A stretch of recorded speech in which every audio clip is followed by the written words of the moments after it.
So I feel like specialty pharmaceuticals are going to lend themselves to the value of predictive analytics the most in the future. And as you know, specialty pharmaceuticals are special designation of medications that are designed to treat complex as well as complex chronic conditions. These medications are taken by a small percentage of members, but in the near future they're anticipated to account for nearly 50% of drug expenditures. So you're talking about a small subset of individuals utilizing these medications, but a very, very, very high cost for the dollar amount. So being able, a perfect example of this type of medication are Hep C medications. So individuals that take Hep C are for the most part, take these medications for a duration between 8 to 12 weeks. In the instance they stop their treatment or they're non-adherent to their medication, that could prolong their duration of treatment, which could result in more spend for both the patient as well as the payer. Being able to preemptively identify these members that are at risk for non-adherence can allow us to intervene with those members to decrease the likelihood of those events from occurring and ultimately decrease patient paid amount, decrease the payer paid amount, and potentially decrease their duration of treatment as well as improve patient outcomes moving forward.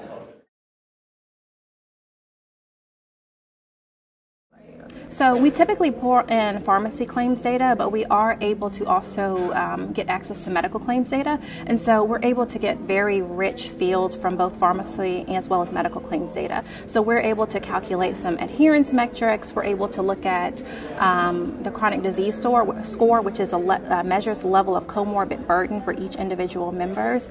We're also able to look at different therapeutic conditions that are being treated based off of those pharmacy claims. And then with the medical side, we're then able to generate a predictive model and look at the outcomes and the overall accuracy when bumped up using the medical claims data. So an great example of that is the model that we developed for our opioid abuse and misuse products. We were able to take the individuals that we've identified as being high risk for that particular model and look at what happens in the future after they have been identified as high risk. So what we're seeing is that these individuals have an excessive number of ED visits. They also are have an excessive and more likely to have a drug overdose diagnosis code in the future. And so this information allows us to associate a value to developing this model and being able to intervene with each of these members on the front end.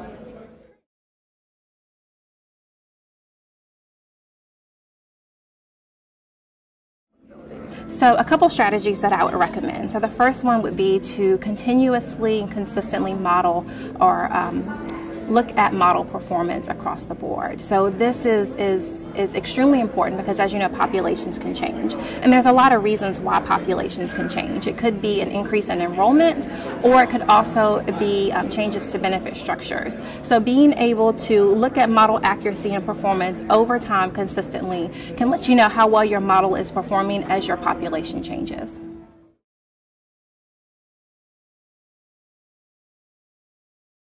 With managed care organizations, we strive to ensure that all of our members are receiving affordable care, affordable quality-based care. And so being able to work with a pharmaceutical manufacturer, we can open up the lines of communication and have a two-way street.